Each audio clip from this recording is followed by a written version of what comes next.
had a 6-year anniversary last week on Dynamite, and Dynamite. I think they got a bit of a short end of the stick because we had COVID a few months after Dynamite actually debuted. So I think a little bit of growth got stunted, and things could have been a little bit better because there were no crowds around. So in the 6 years of Dynamite, what are some of the highlights for you? Glad you asked. However, I do want to mention, despite COVID hitting within those, less than a year into it, I do think it is crucial to mention, and I'll debate it, their first year, if not 2 years, of their COVID shows or Jacksonville shows lapped, defeated everything Raw and SmackDown were doing. 2019. SmackDown had Roman doing something in the development of the Tribal Chief. A no rope ring with underground and the Hurt Business and nothing else. I'll give you the 29 till. Yeah, I'll give you that. Because looking back at 2019 WWE, that was like the what the fuck am I watching year. Oh yeah. Even got past the crash out. My favorite thing is like the meme right now. It's like you think some like okay, oh cool, like you're complaining about TKO. You think it's hard being a wrestling fan? Talk to me about 2019. Talk to me about 2012. Talk to me about 2011. You weren't. Come on, if you didn't go through that, 2019 was ain't that bad. Even as I look to my right, I got the poster from the Extreme Rules 2019, and not to say there weren't good things that happened, but 2019 WWE was rough. Decent show actually. It might have been a year outside of probably Mania. Yeah, it was a decent show, but 2019 WWE was rough. And when AEW first started, we were all excited about Dynamite because it was the first time we got these guys on television. It was the first time we had alternative in almost 20 years. So it was it was new. So give me some of your highlights of the 6 years. I want to spew few honorable mentions, just some things. I mean, there was a lot of moments, there was a lot of promos. I'm going to forget so much. One, as a championship mark, I'm going to say the crossover of different championships. We saw championships from New Japan, from Mexico, obviously with what Mercedes is doing from small indie promotions, obviously the Ring of Honor stuff, the GCW championship we even got to see, FTR holding 3 championships, a different company, awesome stuff. A lot of debuts of people we never knew about, debuts of people from WWE, debuts of people coming again internationally, return of Sting, who we all thought was retired and had his handful of matches in WWE. And again, hard back on it because I said I rewatched. I don't know what he may have had 6 WWE matches max, I think, and his one match he won was by like a DQ. I think it was 4. So if it was 4 and he won one by a DQ, but meanwhile, I think it was a Raw match, the one he won. Yeah, I think he fought the Big Show. And meanwhile, he went 29-0 in AEW. A few of those matches, Orn Dynamite. I had a list of like a 10 plus. But one thing huge one I loved, that it was a holiday bash show 3 days before Christmas. FTR and Max from the Pinnacle against Darby Allin, Sting, and CM Punk deeming the Stinger Surfer Sting paint. Omega versus Bryan multiple times. Jericho and MJF. Jericho and MJF, each wrestler, both had great matches. Both reinvented themselves. Both did different things funny. MJF came out with Pride and Powerful wearing Puerto Rico tights. Jericho went back to the 90s and became the Lionheart. FTR and the Bucks. FTR everything. 6-star FTR, 7-star FTR. FTR's debut. FTR and the Bucks in 22 having one of the greatest tag team matches of all time. I'm not a Will Ospreay guy, but Will Ospreay and MJF had one of the greatest wrestling matches of all time on Dynamite. I'll keep it simpler than this. I can name a bunch of them, but the TNT Open Challenge. Sami Zayn is doing a great U.S. Open Challenge right now on SmackDown, but I'd argue what Cody did with the Open Challenge with the TNT is the closest Open Challenge ever to Cena's, because he really did show a lot of no-name people that were already signed to AEW and a lot of people that became signed.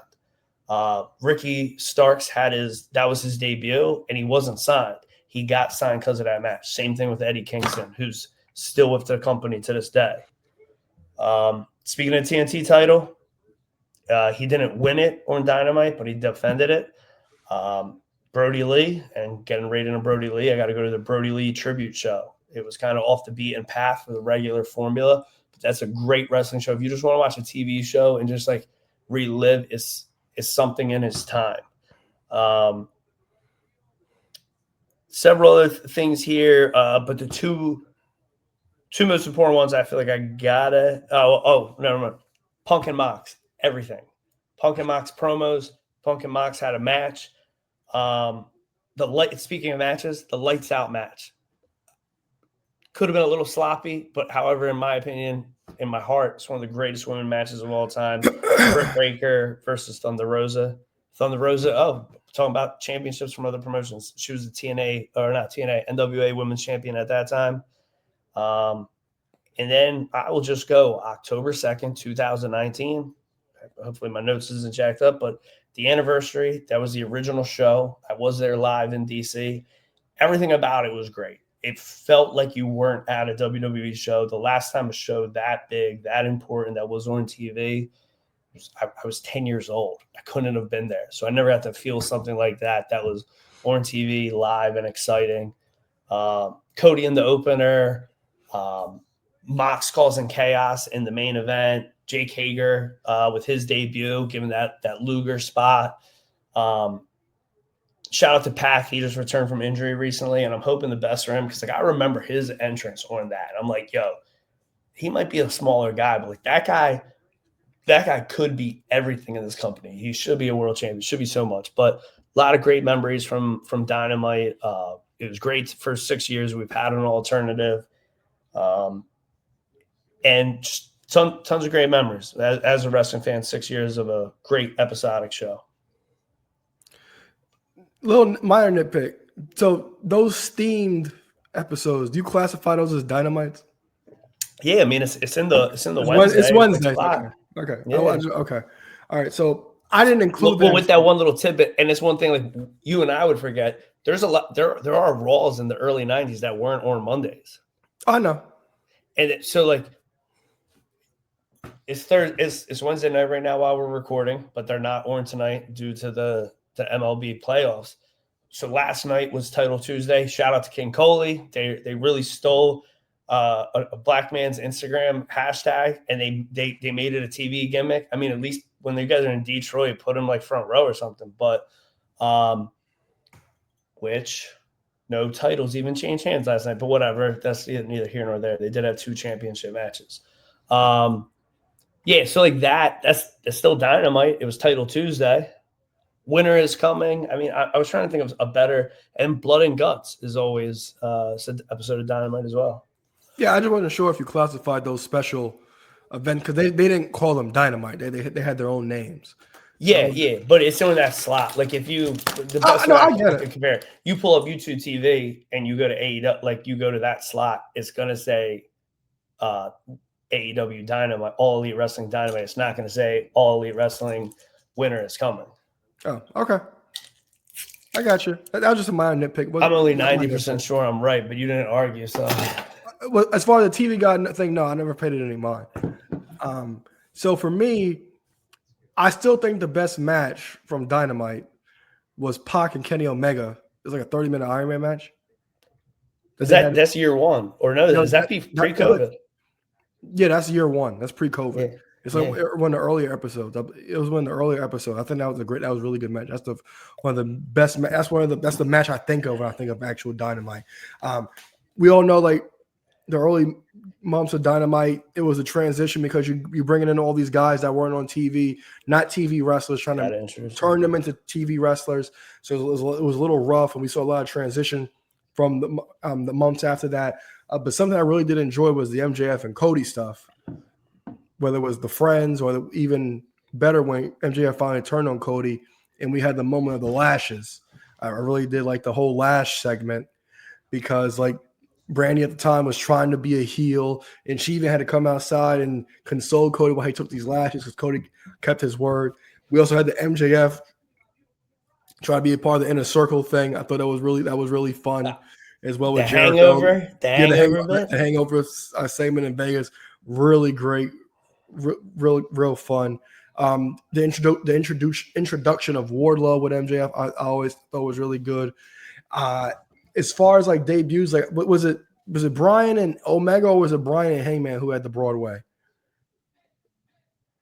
Arthur Ashe Brian and Hangman, maybe both. Honestly, maybe both. I know it was a time limit draw. Okay, it was both. Okay, and then as far as debuts, something that we didn't think we would see, the debut of Saraya for me, even though it didn't really lead to much, but we did get Saraya back. Never thought we would actually see her again. She got one more final run before she hung up her boots pretty much for good. But Dynamite, they had a good time, and you also good run. You also talked about when Punk teamed with Sting, and he had the face paint, real fun stuff. But AEW, they've done good things. I've always given them credit for the good things they've done. I just know for the last three years, maybe it's just been like a lot of like, what the hell's going on here? So, I love AEW. It'll always have a soft spot in my heart. I think their best way to explain a couple hard takes with it. So I mentioned this last week, but not on the show, which is weren't here. I sent a text to you in prep. Like, it was great after that opener 6-man tag and Andrade made his return after the attack. They showed in my opinion, a very well done video package. And in 6 years, probably the greatest video package AEW's ever put together. And it was clips from just Dynamite, 6 years of it, blah, blah, blah, blah, blah. They showed, Ricky was in it, who's obviously the NXT champion. You got Cody. I think we had 3 little clips of him, roughly, who's the WWE champion. I love that they didn't stray away. And even I mentioned Punk with the Sting mat paint. They even showed Punk from there. So these people who Tony may have something against, blah, blah, blah, people that are shining elsewhere, I appreciate that nod to them because you can't forget their history with the company. I jokingly, like we were talking about like debuts, I'm looking at like my honorable mention notes. Shout out to Mike Tyson and Shaquille O'Neal. Oh Lord. I'm sorry. One of my favorite clips of all time I also got from I was queuing you up. 6 years of Dynamite.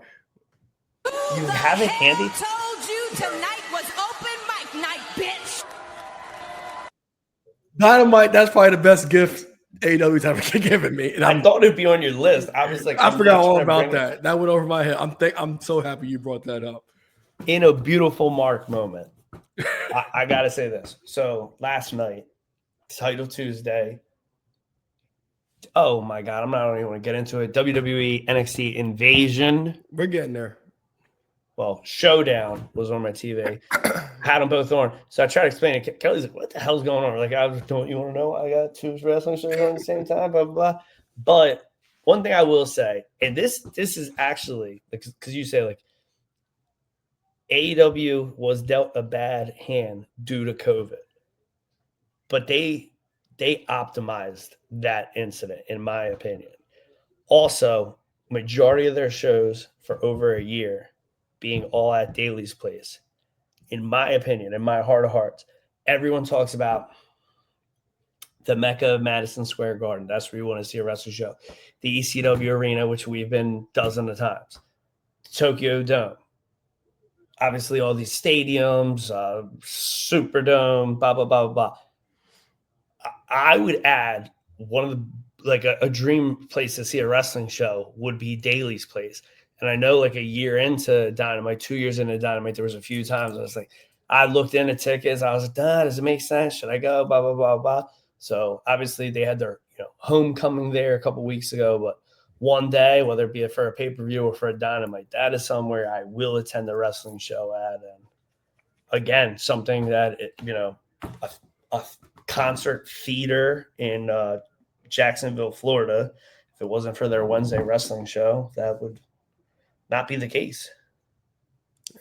All right. So you talked about